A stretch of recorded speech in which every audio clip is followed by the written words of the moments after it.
वक्त अपनी रवानी नहीं छोड़ता। वक्त अपने रफ्तार के साथ गुजरता जाता है और इंसान को एक ऐसे मोड़ पे ला खड़ा करता है कि फिर जब इंसान सोचता है तो सिर्फ एक ही बात जहन में आती है कि हम कितने दूर चले आए हैं और कितने ज़माने बीत गए हैं। ये जो साइड में आप तस्वीर देख रहे हैं मेरे साथ स्क्रीन पे, ये एक ऐसे क्रिकेटर की तस्वीर है जिन्होंने पाकिस्तान के लिए बहुत बहुत बड़ी परफॉर्मेंस और एक क्रिकेट में जिसे कहते हैं कि एक रिवॉल्यूशन, एक चेंज इसने क्रिकेट में लाया है। वो सबसे पहले एक ऐसे ओपनर थे कि जिन्होंने क्रिकेट में तेज़ बैटिंग करना सिखाई दुनिया को कि इस तरह भी पावर प्ले में खेला जाता है, इस तरह भी बैटिंग की जाती है और इस तरह भी मुखालिफ के अटैक बॉलर पर अटैक किया जाता है। ये वो सईद अनवर हैं कि जिन्होंने 302 इंटरनेशनल मैचेस में 4052 टेस्ट रन्स, 8824 ओडीआई रन्स और पाकिस्तान की जाने से सबसे ज़्यादा 20 ओडीआई सेंचुरियां बनाने वाले बैट्समैन हैं जो आज तक रिकॉर्ड कोई नहीं तोड़ सका। ये वो पहले ओपनर है पाकिस्तान की जानिब से कि जिन्होंने टेस्ट क्रिकेट में एज ए ओपनर सबसे ज़्यादा पाकिस्तान के लिए 11 सेंचुरियां बनाई है। ये पाकिस्तान के वो ओपनर है कि जिन्होंने चेन्नई में 1997 में इंडिया के खिलाफ सबसे ज़्यादा ओडीआई क्रिकेट में 194 रन बनाए थे, जो उस वक्त सबसे ज़्यादा इंडिविजुअल स्कोर था, जो 12 साल तक बरकरार रहा और फिर 12 साल के बाद वो रिकॉर्ड टूट गया।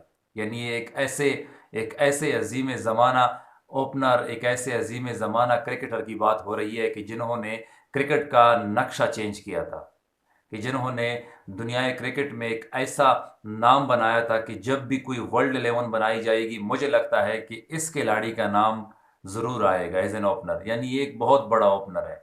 आजकल बहुत से क्रिकेट लवर ऐसे होंगे कि जिन्होंने लाइव सईद अनवर को नहीं देखा होगा, लेकिन जब भी हाईलाइट देखते हैं तो ज़रूर इस बात का अंदाज़ा होता है कि ये कितने बड़े क्रिकेटर रह चुके हैं। ये हमारे चाइल्डहुड की हीरो हैं। हमने सईद अनवर को लाइव बहुत ज़्यादा नहीं देखा, लेकिन जब थोड़ा बहुत देखा तो इसका अंदाज़ा उस वक्त भी हुआ था कि ये कितने बड़े बैट्समैन हैं। और आज भी जब उन दिनों की याद आती है तो सिर्फ एक बात जहन में आती है कि वक्त कितनी जल्दी गुजर जाता है। और ख़ासकर ये जो तस्वीर आप स्क्रीन पर देख रहे हैं, इस तस्वीर से अंदाज़ा होता है कि वक्त अपनी रवानी नहीं छोड़ता।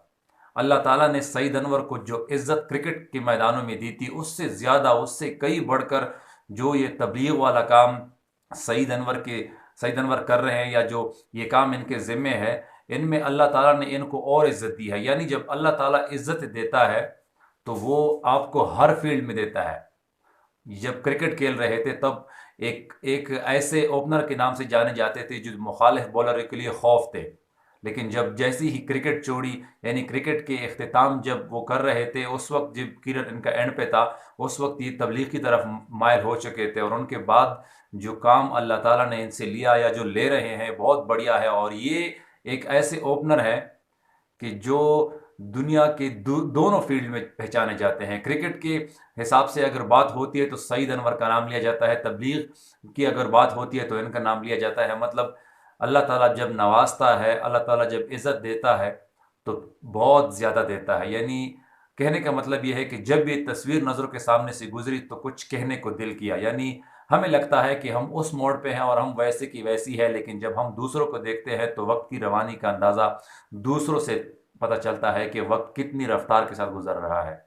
सईद अनवर को जब हमने देखा था, जब हम छोटे थे, उस वक्त ये एक बेहतरीन और गज़ब के ख़तरनाक ओपनर, लेकिन जब आजकल के छोटे जब जो लड़के हैं 18-20 साल वाले, जब वो देखते हैं तो उनको उनकी माजी के बारे में अंदाज़ा नहीं होता और उनको पहचान नहीं पाते। लेकिन ऐसे लोग गुमनाम होते हैं और गुमनाम हीरोज़ जो होते हैं उनका जिक्र करना बहुत ज़रूरी होता है। सईद अनवर एक बहुत बड़े ओपनर, जिस किसी ने भी सईद अनवर की को लाइव नहीं देखा वो ज़रूर गूगल कर लें, इनकी हाइलाइट्स देखें। ये 1999 के वर्ल्ड कप सेमीफाइनल के अगेंस्ट न्यूजीलैंड के ये मैन ऑफ द मैच थे। इन्होंने एक बहुत ही ज़बरदस्त सेंचुरी बनाई थी उस वक्त जब पाकिस्तान ने 240 रन का टारगेट एक विकेट के नुकसान पर चेस किया था। तो उस वक्त सईद अनवर जो थे वो बैट्समैन जो क्रीज पर खड़े थे और 113 रन की नाकाबिले शिकस्त इनिंग खेली थी। Salute to Saeed Anwar. और आज कुछ कहने को दिल कर रहा था। सईद अनवर एक ऐसे ओपनर कि इस जैसे ओपनर शायद पाकिस्तान फिर कभी प्रोड्यूस करे।